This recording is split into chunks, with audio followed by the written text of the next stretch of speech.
Welcome to my presentation on how we can create a strong and resilient Okanagan with long-term social, economic, and environmental well-being. Let's begin. First, I'd like you to take a moment and imagine this future.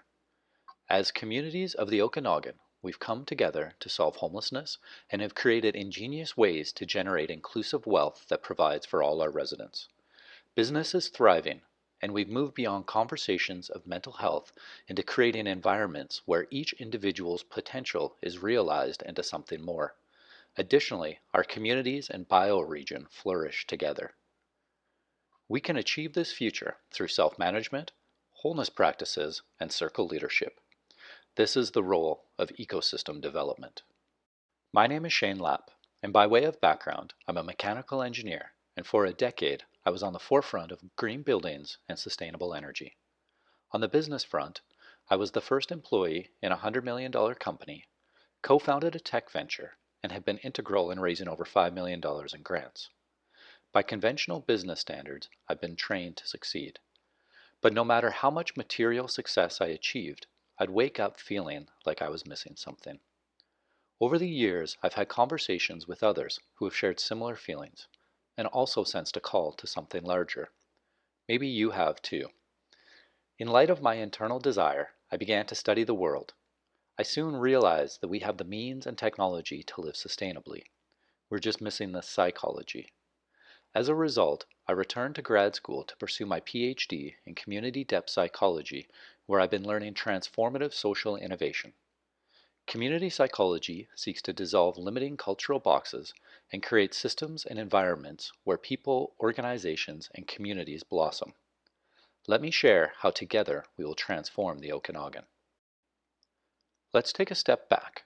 Our modern world of progress, science, and prosperity has created incredible technological advancements, wealth, and luxuries unimaginable 100 years ago. We can fly around the world, have the internet at our fingertips, and are venturing further into our solar system. This worldview is anchored in a hierarchical and mechanical understanding that is woven throughout our communities and in our organizations, businesses, and government. Amidst the massive growth, this mechanical nature often reduces people to being cogs in the machine.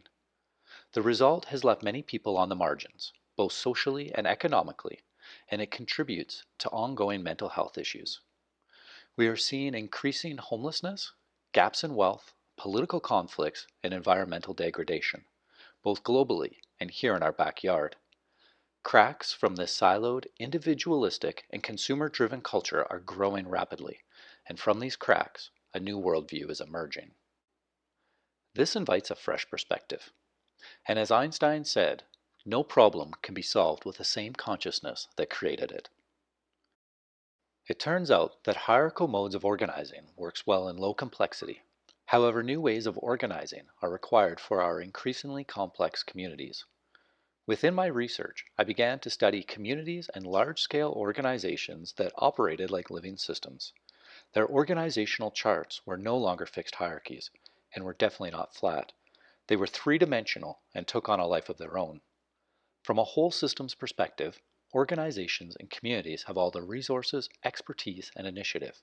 It's just a matter of creating the right environment that allows people to identify challenges and find their own solutions. Within this worldview, I began to see how three transformative social innovations were required for living systems to emerge.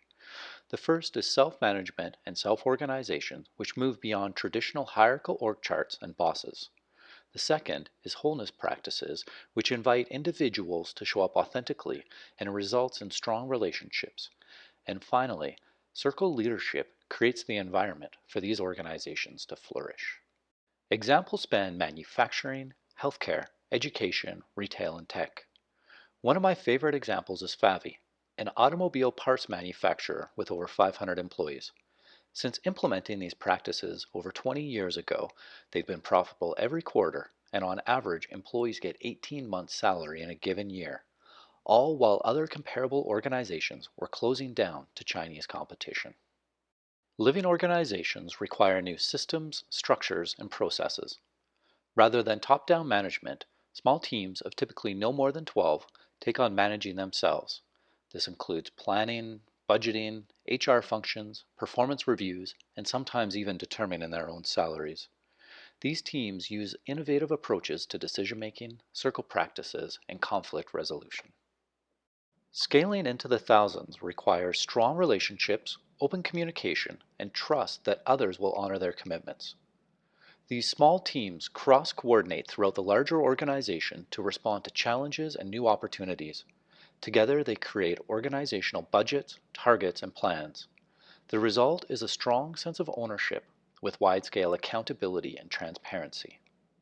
And similar models are being applied into community organizing and development. The strength of the system is determined by the strength of relationships. And living systems require a comprehensive understanding of wholeness and interconnectedness.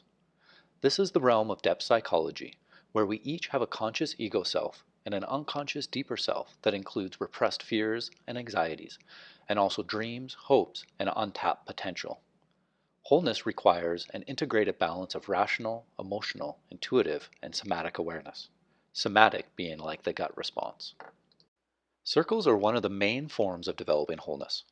Circles are how we've gathered since the dawn of humanity. They are non-hierarchical and create a container where we can see each other clearly. Circles allow us to tune into and transform conscious and unconscious traumas, fears, and power struggles.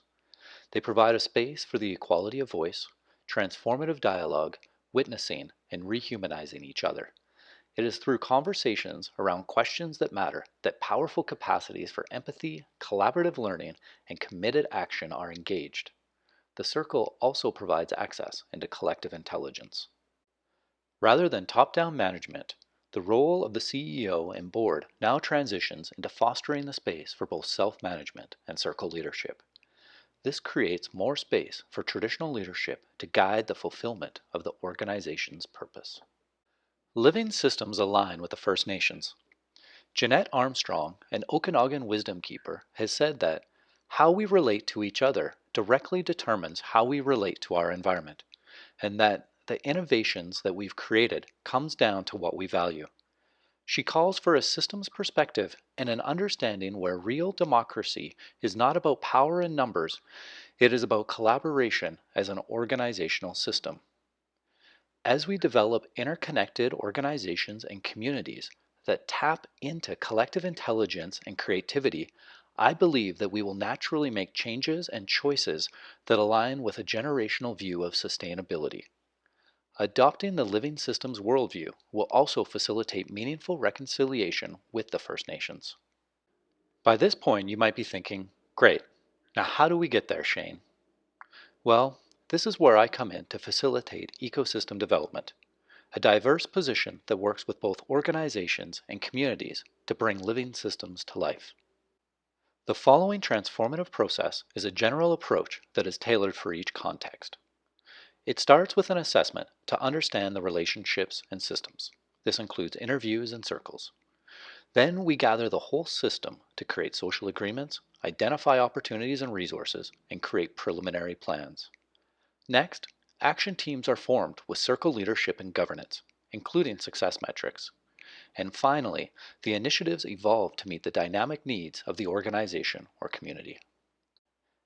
As a starting point, my PhD research is focused on the entrepreneur ecosystem, as there is a natural opportunity for ecosystem development.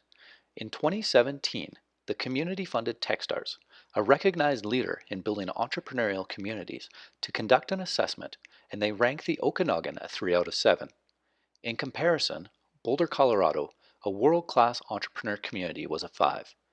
The living systems approach I've outlined holds the potential to accelerate the development of the Okanagan into a level 7, aspirational community, which essentially creates an economic engine that results in inclusive wealth generation, community well-being, and long-term sustainability.